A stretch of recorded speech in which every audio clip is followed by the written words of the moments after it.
Okay, so team, it's a pleasure to be here. And as Krishna told, we go a long way, and I have a special liking for Krishna and what he wants to achieve in life, and have been a supporter.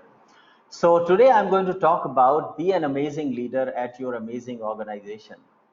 And this title itself says a lot, and I will come to that.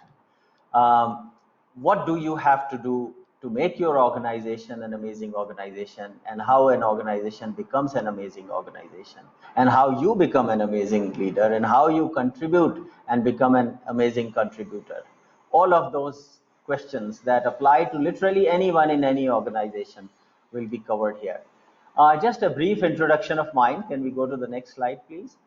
Krishna did introduce a bit, but I'll just walk through. I have had phenomenal experience of with some of the people. Some you know, some you may not. My first job was at Hewlett and Packard in California. Worked with him. I worked with Steve Jobs. Actually, if you come to my office, you will see that Steve had written for me. I can see it in my office right now. Vivek couldn't have done without you, signed Steve Jobs. I worked with Michael Dell and John Chambers. So worked with phenomenal people and learned a lot from them. And that is something I'm very proud of, but also I'll share what I learned from some of these people. We can go to the next.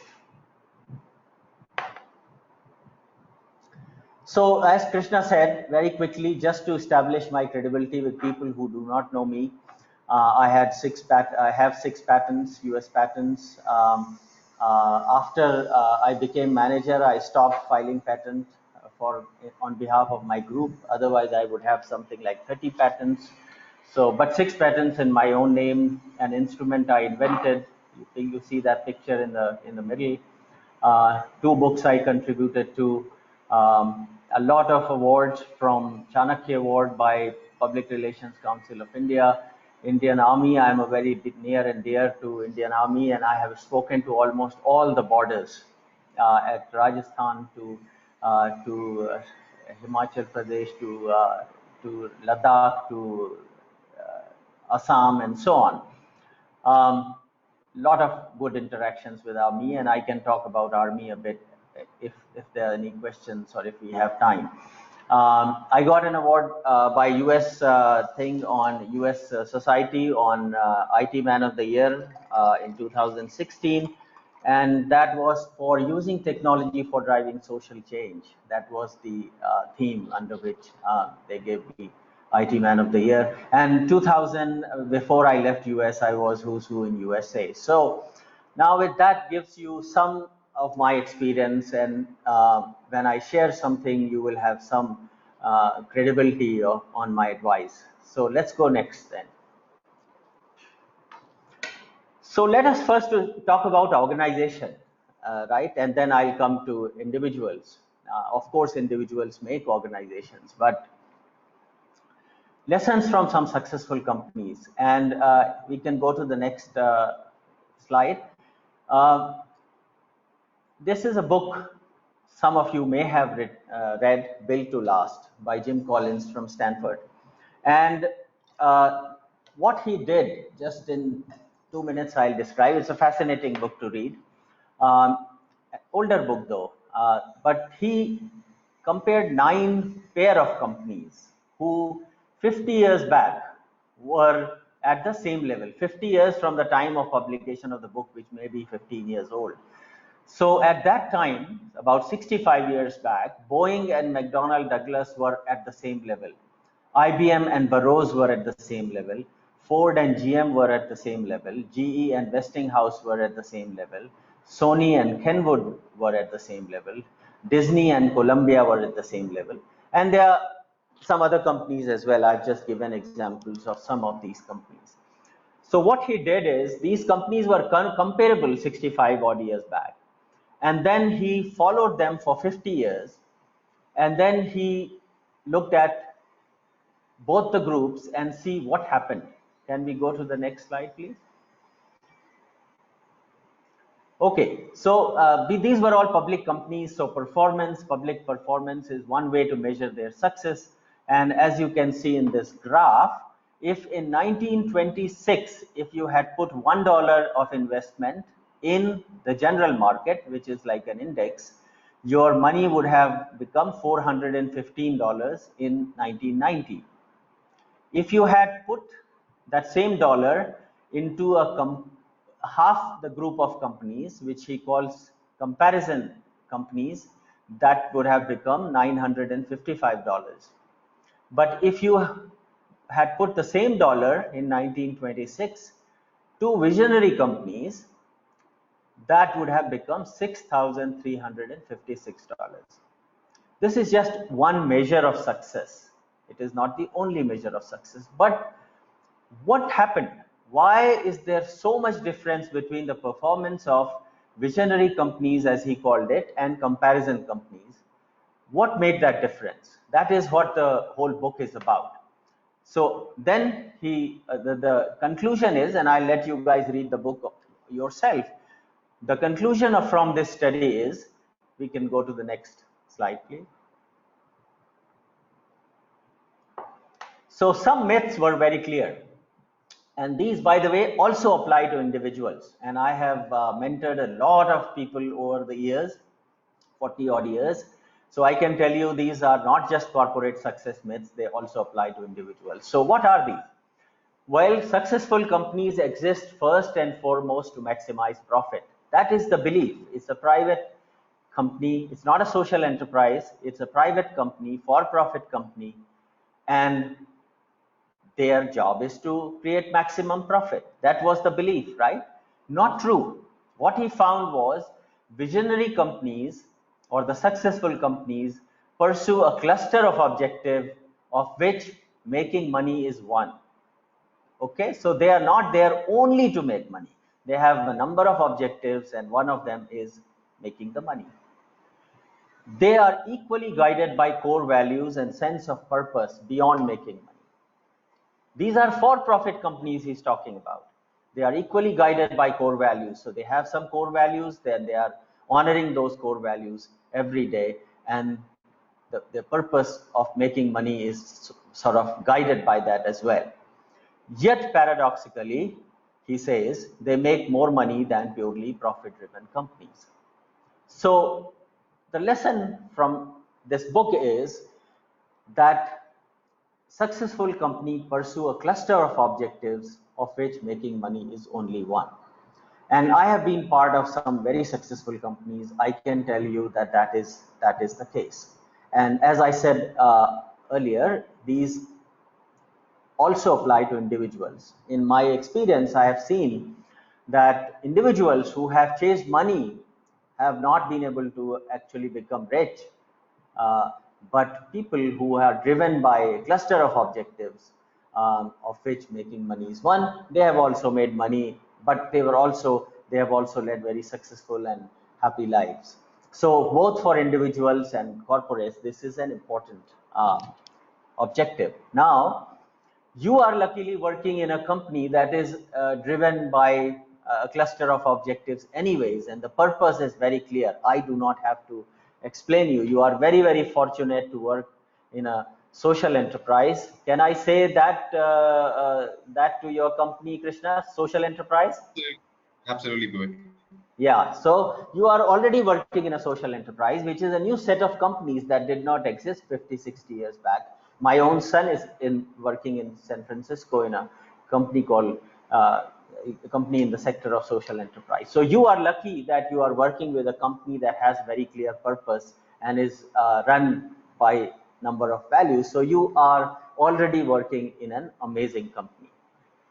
Now, half the job is done. You have found a company that is running well, and it is following multiple objectives, not just making money. Let's go next. Now, how do you become proud and amazing member of this amazing organization? Let's go next.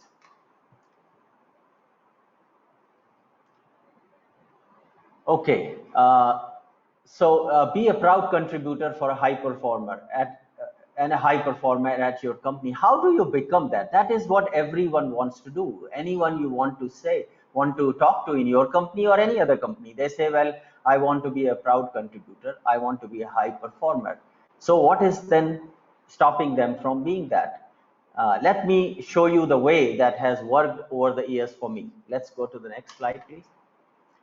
Okay, so number one thing you have to do as leader is develop knowledge and skills. Competence builds confidence. Confidence is the hallmark of leadership. So you need to spend time, effort, everything in developing knowledge and skills that are needed to do your job well. Let's lay out the whole slide, please. Yes. Yeah. Okay. So here, the first task I have is develop depth and breadth of knowledge and skills you need to achieve your goals. Your goals as per, in this case, your professional goals and company's goals.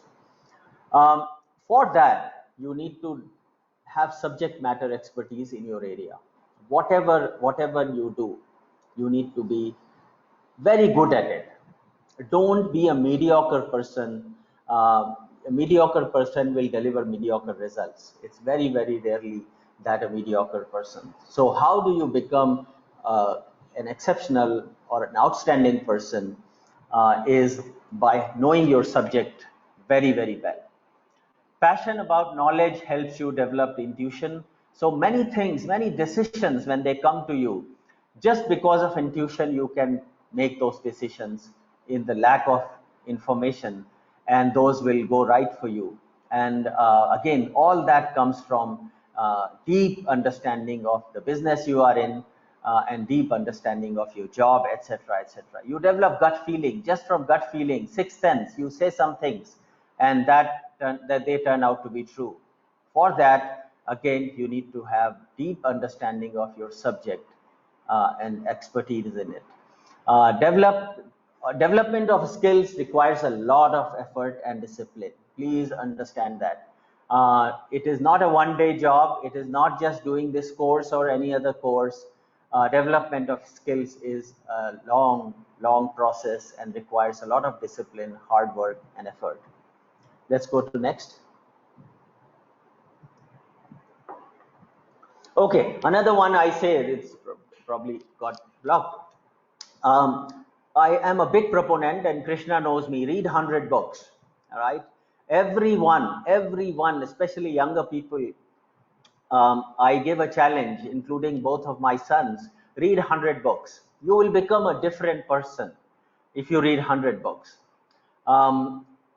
That is one of the mantras I can share, and I'll talk about it maybe later as well, or maybe I can answer some questions. So summarizing this slide, in your subject matter expertise, in your job, in your role, you should have deep expertise, you should know the subject very well, and you should develop a good intuition of how things work, and you can make a lot of decisions based on that. I'm not saying you make the decision only based on gut feeling. When the data is there, you obviously will look at the data and take that into account. But a lot of decisions leaders have to make without having complete data. And that is where your passion for knowledge, your subject matter expertise helps.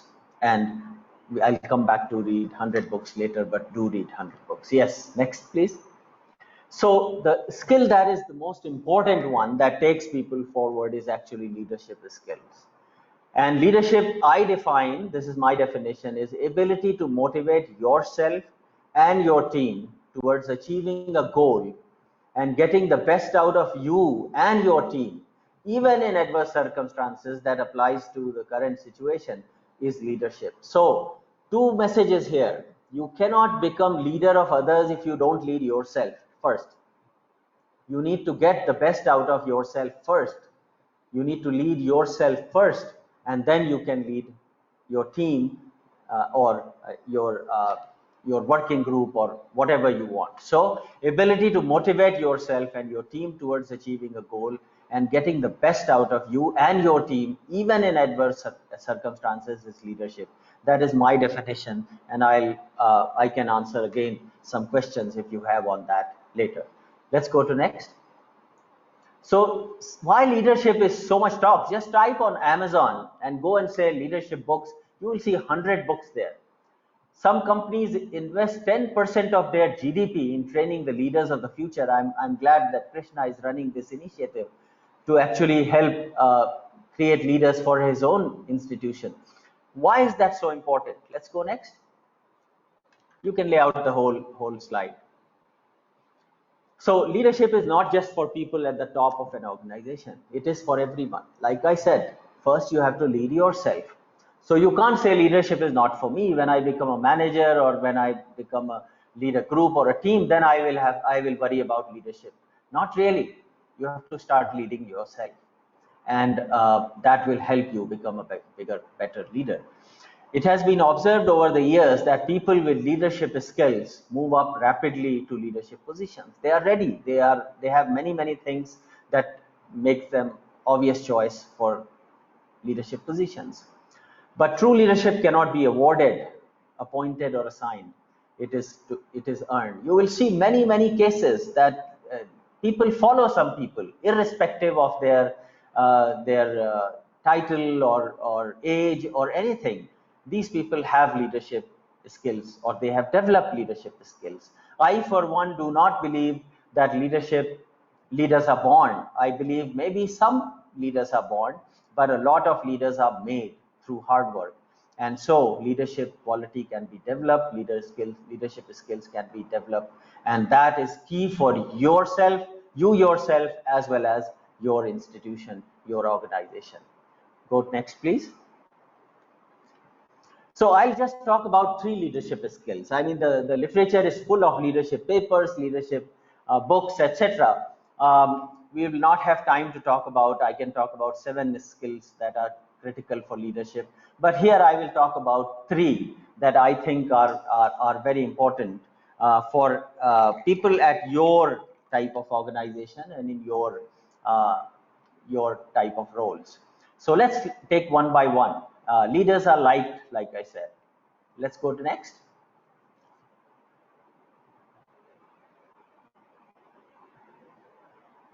So you will see that leaders are very likable, right? And the reason is they do certain things. This is my favorite one that I used to talk about at Dell. Krishna will remember. Leaders touch the heart before they ask for hand. So you need to touch the heart of the person who is working with you before you ask for their hand. If you keep asking for their hand, one day that hand is going to disappear. You need to know the person behind that hand, and you need to touch the heart. Connect with people one at a time. All leaders, Krishna alluded to it, but in my 30-40 years of career, I have had literally 0 attrition. Actually, people have taken permission to go.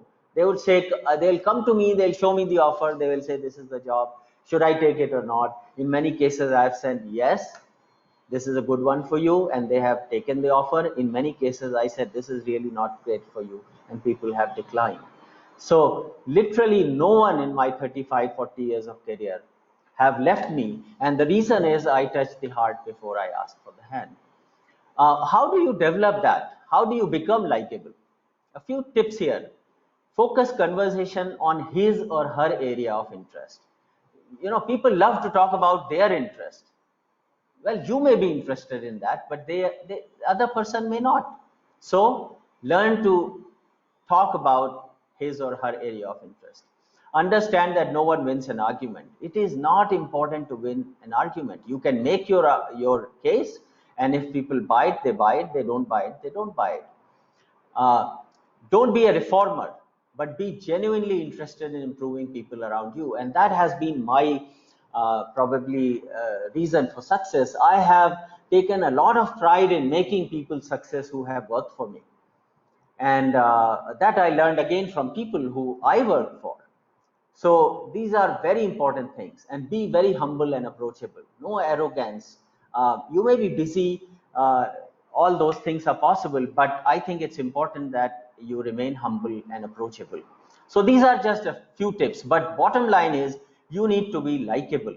People want to be around leaders who they like. They don't want to be around people who they don't like, even if they are their manager or whatever. So again, leading is by heart, managing is by business card or power. So managers nobody really wants. They like leaders around them. So that is what you need to do as a first step to become likable by your colleagues, by people. 360-degree actually. Let's go next. Leaders earn respect. They are not just likable. They need to be respected. So you will see a lot of people you may like, but you don't really respect them. How do you earn respect?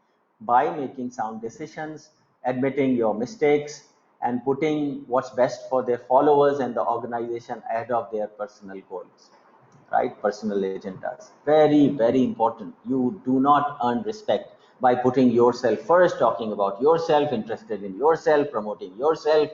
How can you earn respect that way? So you may be likable, but still may not be respected. You need to be both. You need to be likable and respected. And you can do that easily by paying attention to few things that I pointed. Leaders maximize their assets and resources that they have for the benefit of organization, not for themselves, not for getting their promotion. That may happen or not happen, that's separate.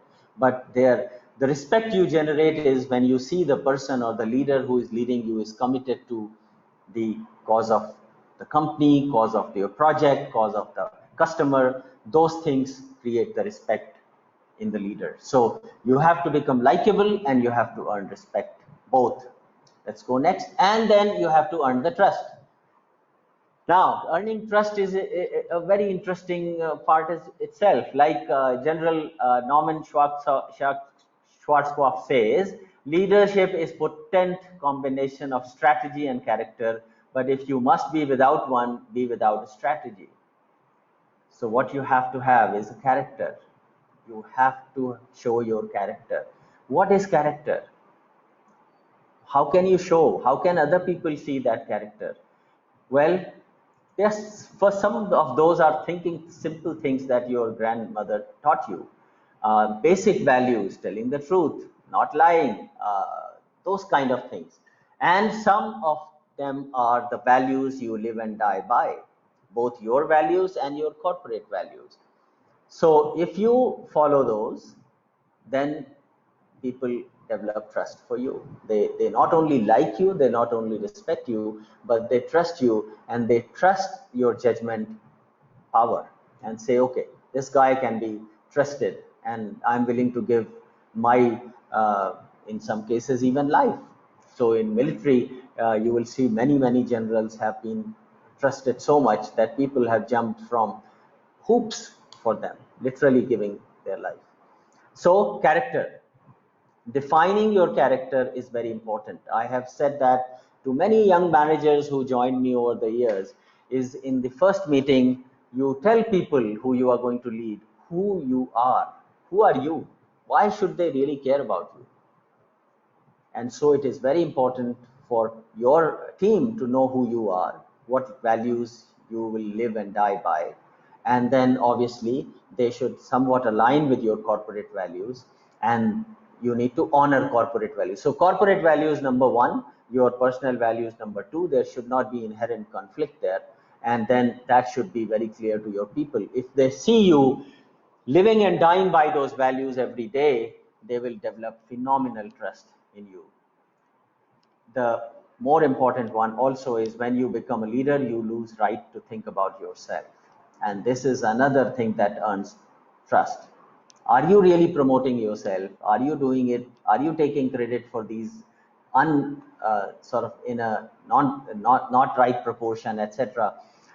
Team watches that, right? So it is very important that you pay attention to this. Let's go next.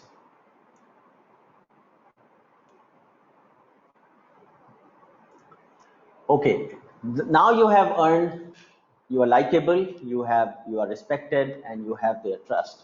Now, leaders are known for delivering results. What is the difference between a successful leader and not so successful leader? All the successful leaders, whether it is Mahatma Gandhi or any leader, corporate leader, Narayan Murthy or Steve Jobs, or any one of these people you see, you will see that they have delivered results. The leaders that failed in this process sometimes are remembered, sometimes are not. Now, how do you get results? So as a leader, you need to drive the right culture of rigor.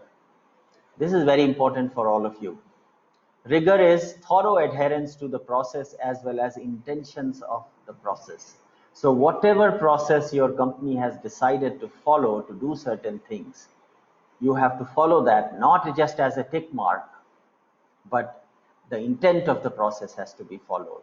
So if you are, again, I'm not sure what type of work most of you do, but take an example of Dell or Cisco. A lot of people write codes, and in writing code, they take shortcuts.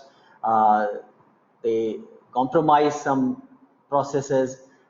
That is not rigor. Rigor means really nobody is watching you, but you are still following the process and intent of the process. This is very important. At Dell, we used to say, inspect what you expect. Very important. So doing that will require difficult decisions, and you have to follow them as well as your team has to follow them. This is very difficult at times when you are getting late, project is getting delayed. Should you not take shortcuts and just meet the deadline? The answer is no.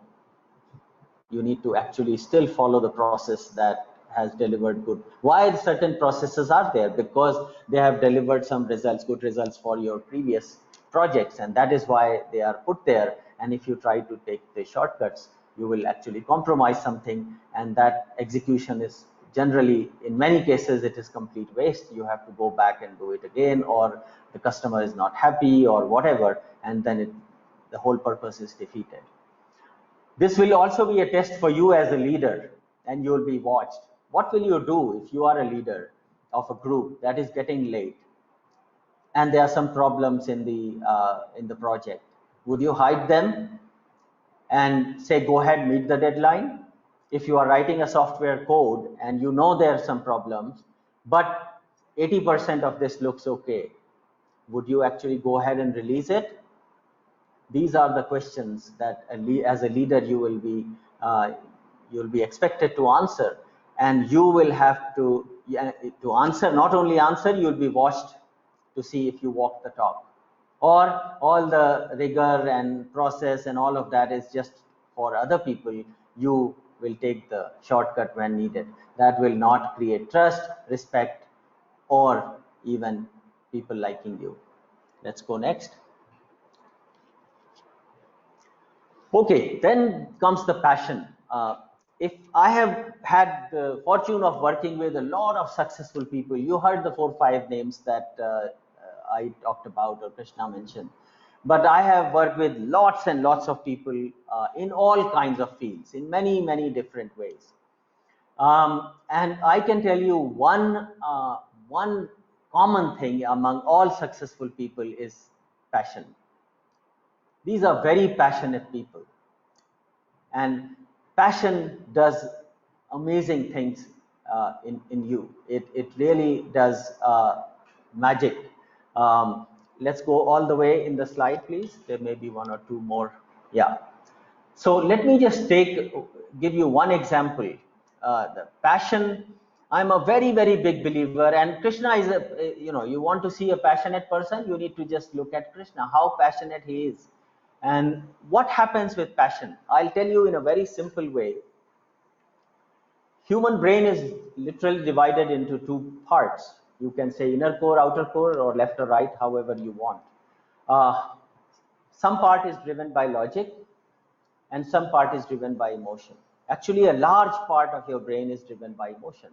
If you talk to people and you ask, I typically in the room, I will ask this question to all of you: what percentage of brain do you think you use? And people will answer all kinds of questions, but the fact is that Einstein used only 6% of his brain. So if 6% of brain use produced Einstein, guess what we are using first and 2? what potential do we have? And the reason why it is so difficult is because all our education is about logic. So the logical part of the brain we train well and we are trained to use them, but the other big part of brain we actually do not know how to use because it does not understand logic. So now the logical part of brain is much more powerful. Sorry, the emotional part of the brain is much more powerful than the logical part of the brain. And again, I'll give you an example that is simple, and I wish I was in a face-to-face class here. But I generally ask in the hall, how many of you have cried in a movie?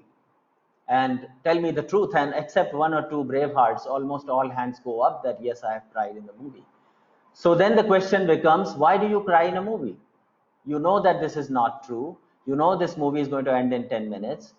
All of that is just not happening in reality. But what has happened here? What has happened here is that movie has emotionally appealed to your emotional side of the brain. And now that part is so powerful that logic cannot prevail over it. Right? So that is how powerful the emotional side is. And now, how do you charge that emotional side?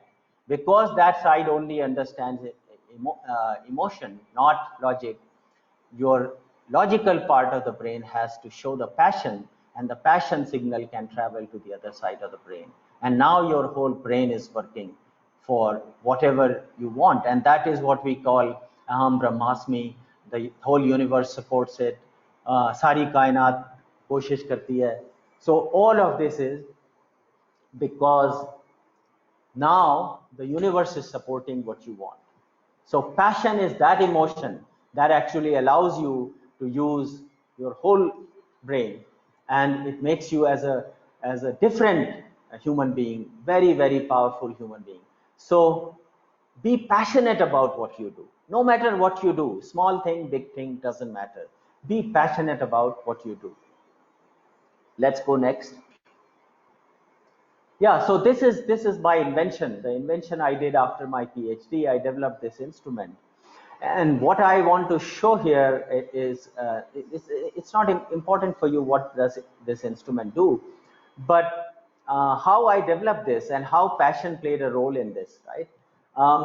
I just after PhD I was started my job at Hewlett Packard, and I had given a goal to myself that I want to achieve this level of financial independent sort of status, etc., at this age. And so I gave that goal. But now what do I do? And to just cut the story short, I had no resources. I didn't have green card.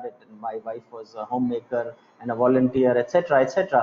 So how do I do this? How do I make it happen? So I figured out a way that, okay, if I invent something and license it to a company, actually I can achieve my goal.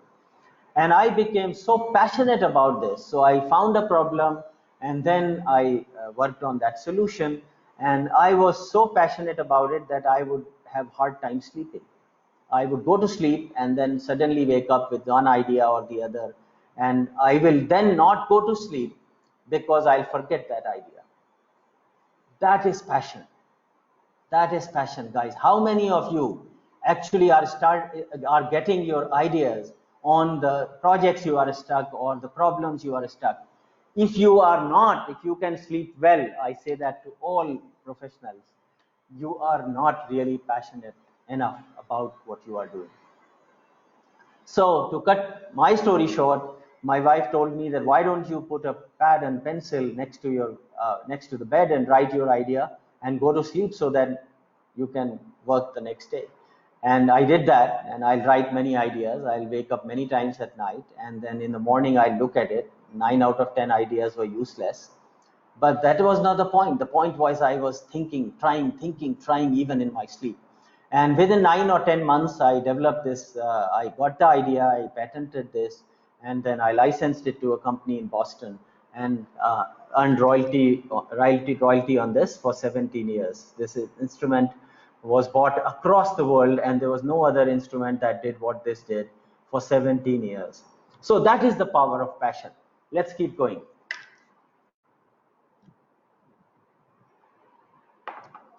The other thing that you will see in successful people is excellence.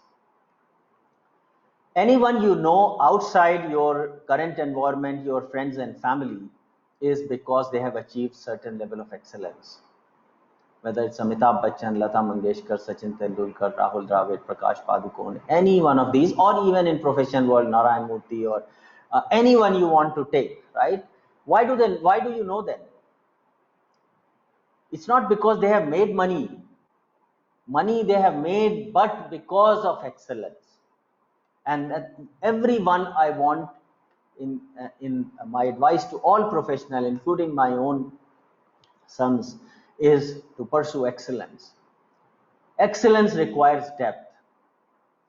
Today, in today's world, people are getting so much information that they know very shallow world and in a lot of breadth.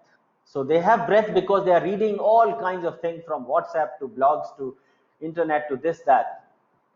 2 points there. One, availability of information is not knowledge for you. Secondly, you know a lot of breadth, a lot of things you know, but do you know anything in depth?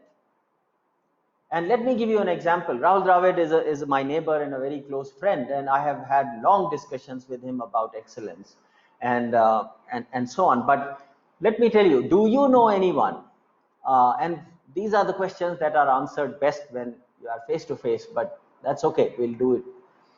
Do you know anyone who is a good player of cricket, tennis, badminton, and hockey?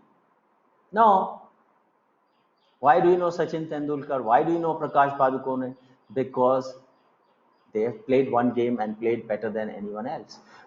Are there people who play these 4 games or 10 games well? Yes, they do. I'm sure in your school, you had many people who played multiple games very, very well.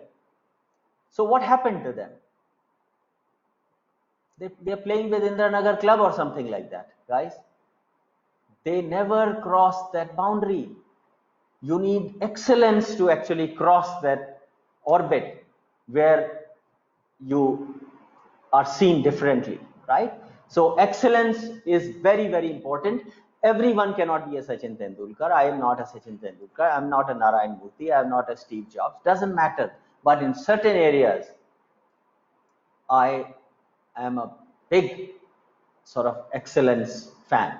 So you push excellence in the area of your likeness, bigger, better, and higher than you are doing it today, and keep going further and further. So excellence is very important. Now you can lay out the whole, yeah. So you must have read this book where they say 10,000 hour rule. If you do certain things for 10,000 hours, you start approaching or moving towards excellence. Okay, so 10,000 hours is what? 10,000 hours rule is 7 years of working life. If you work 8 hours or whatever, and you work 200 days a year like normal person does, it takes 7 years to push that if you do all those things right. That is also fine. If you start to achieve certain level of excellence in the area that you care about, even 7 years is fine. But let me tell you what very successful, passionate people do. They work on it 7 days, 24 hours a day.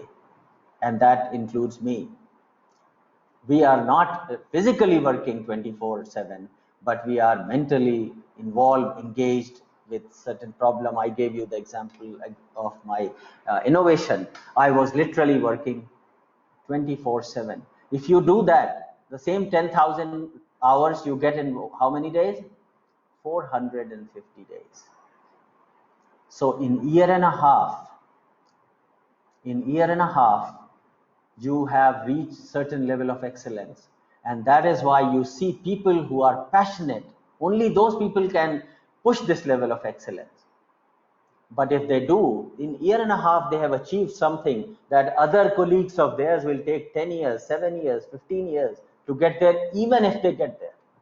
So pursue excellence. Let's go next.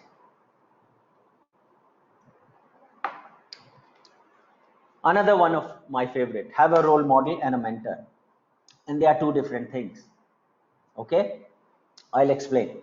So first, step that you need to take from today is surround yourself with smart and good people. Okay, not just the people you like. There's no harm in socializing with people you like and your colleagues or your classmates. That's fine, but you still need to surround and spend whatever time you are spending with very smart people. So I and my wife had made a rule after our marriage, when we moved to US, is that we will make friends with people who can at least teach us one thing.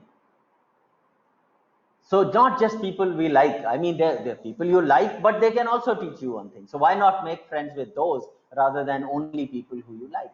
Although there's no harm in making friends with people like. But surround yourself with people who you can learn something from, and be open to learning.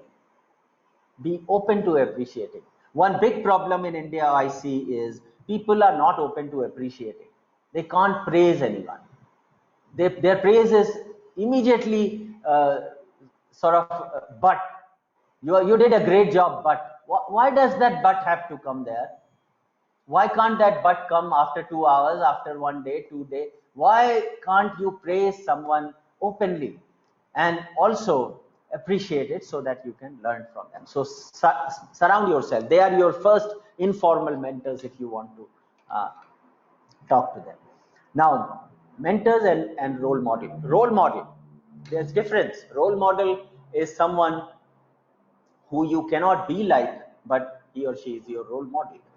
Narayan Murthy could be your role model, as an example, right? Somebody can say Rahul Dravid is my role model, etc., etc. But I even though Rahul I like very much, he's not my role model. I don't want to become like him. I'm not a cricketer and so on. So I can do two things. One, I can just say, what do I like in Rahul? And be like him in that value. So what is Rahul famous for? Integrity. What is Rahul famous for? He did whatever it took in cricket. That was an interest of country. I don't know how old many of you are, but he was a wicket keeper for a long time. Even though he would come one down, he did wicket keeping because India needed that wicket keeping. So can we learn something like that from Rahul? Absolutely yes, and he could be my role model, or Narayan Murthy or someone. But have a role model. I say that for a company as well, Krishna. Every company and every person should have a role model that gives you a framework, and that framework you can follow to move in that direction. A role model is a source of inspiration, gives more concrete shape to your dream to become like them. Know them, read about them, build values like them, even copy them, right? Whatever you can do. If you can't reach them, everyone cannot reach Rahul Dravid, right? So that's okay.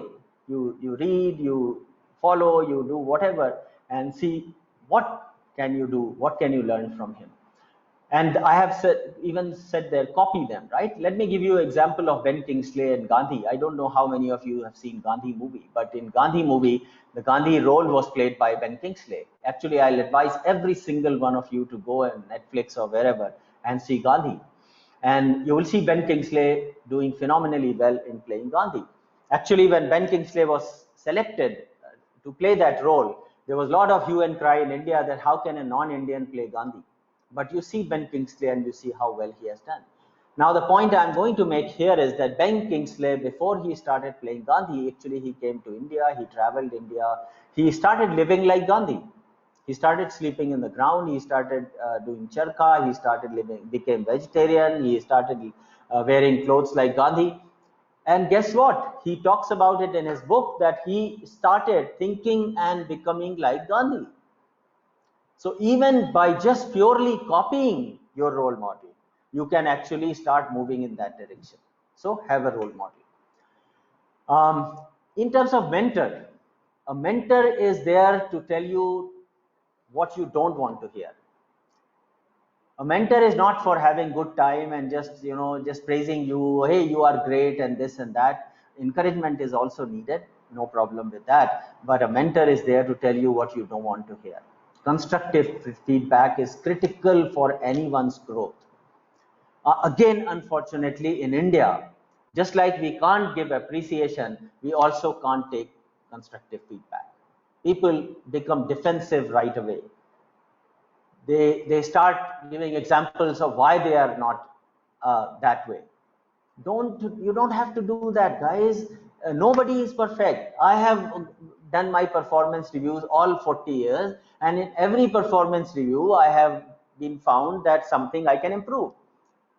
Nothing wrong, but I still went all the way up the ladder. So it's not like if you have that shortcoming, you are not ready to go up.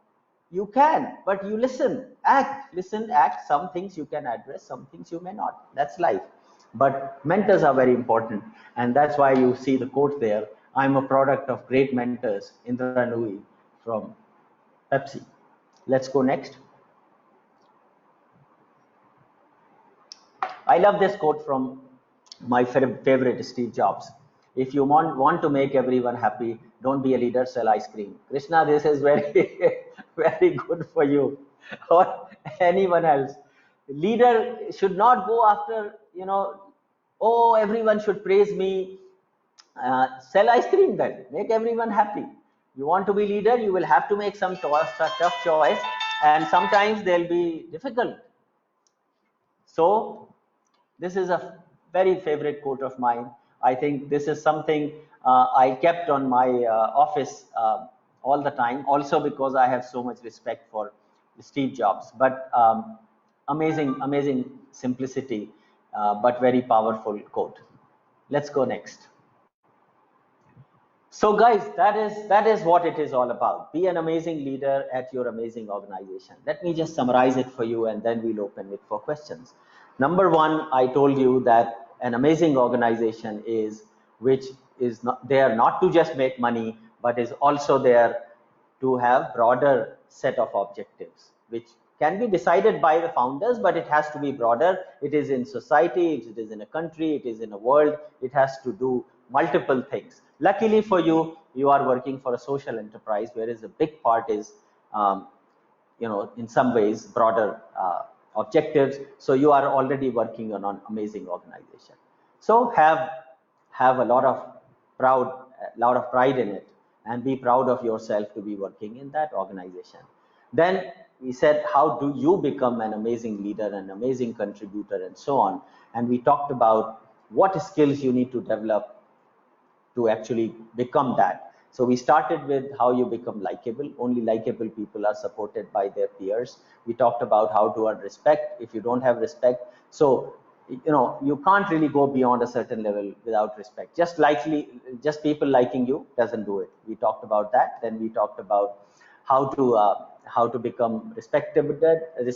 Then we talked about how to earn trust. Then we talked about the skills and subject matter expertise you have to develop. In skills, we talked about the leadership skills, and I talked about 2 or 3 leadership skills that you need to develop. You need to be very passionate about what you do, extremely passionate about what you do, and then you need to go towards excellence in whatever you do. And if you do all of these and develop the skills, have a mentor, have a role model, nobody really can stop you from achieving whatever you want for your organization, for yourself. It's success, and more success. Thank you very much. I am open to any questions you have. Yeah, thank you, Dr. Vivek, for the same quick question from my side, right? I want to go back to the role model thing.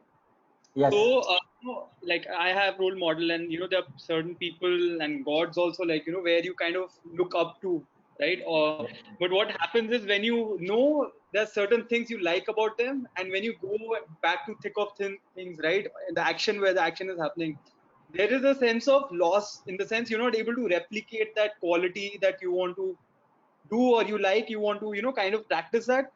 So how can, in the churn of things, what is your experience of translating the things you like in your mentor or the feedback they're giving into the actual practice of who you are, right? How does it become a body of your own, your quality? What is that churn? Can you give a sense of that? Yes, excellent question from someone who has actually tried this and has worked halfway or something like that. So first, my compliment to you for trying this. Most people don't even try that. So first of all, the reason they are your role model, it is a lifetime of work why they are your role model today. You are not going to be reaching there in one small step or two small steps and so on. It will take you a long time to get there. Yeah, enlarge this slide, please. So let me give you this example. Who are my role models? And you will see how that worked, right? So after my PhD, right, my first goal was I wanted to be number one in my field, period, in the world. That was my goal. Krishna, this talks about the depth as well. So every example I give you will have multiple things to learn from. So I said, okay, who is the best guy in this today? So there was a guy named Aviram Bar Cohen, an Israeli guy who was professor at University of Minnesota. I said, boss, this is the number one guy. I want to be like him. Okay, so he became my role model. I read all his books. I read his thesis. I read anything I could get about him. I started going to the conferences where he was presenting. I would talk to him after that. And slowly, while I was doing that, I was continuously building my own depth in this field. And so I was also presenting papers and so on. And I was also getting recognized. So slowly I reached up to him. And then to cut the story short, I became number one in my field as well. That is how I connected to Steve Jobs. So he was, from academic point of view, I was number one from industry and application perspective. So he was my first role model. My second role model was Larry Moresco, my manager at HP and HP and Fujitsu. I learned innovation from him. And that is how we got 6 patents and so on. Then I wanted to move towards entrepreneurship. So I connected to Prakash Bhalerao. Prakash Bhalerao is a person who is in Silicon Valley, has had multiple billion-dollar exits. And I started reading about him. I started no LinkedIn, and these things were not there. So you would have to actually go the hard way and find the contact and so on. And I finally met him. And he was surprised to see how much I knew about him when I met him first. And he said, how do you know all this? And I said, look, you are my role model. Now, that is very powerful statement. Now, he said, what can I do for you? He was very, humble person, but he said, what can I do for you? And I said, look, I want to go into entrepreneurship. And this is my thought. And he started teaching me entrepreneurship. Then I came to Dell's, and after entrepreneurship, I came to big companies. Krishna will know Jeff Clark, who is vice chairman of Dell. He was my role model there. Michael was there. John Chambers were role model. I'm still in touch with most of these people. Rahul Dravid, Prakash Padukone, they are great friends as well as role models, the way I described earlier. My father was my role model because of his social activity he did and so on, other than his fatherly role. Now my role model is Dr. Jain, who is Chitkut Eye Institutions. He runs Ramesh Ramanathan, who runs Janagraha, and Sadhguruji, because of my movement of my career. So what you will see here is that as my career moved through different paths, my role models changed. But they didn't change because I wasn't able to achieve something. They changed because I wanted to do something different.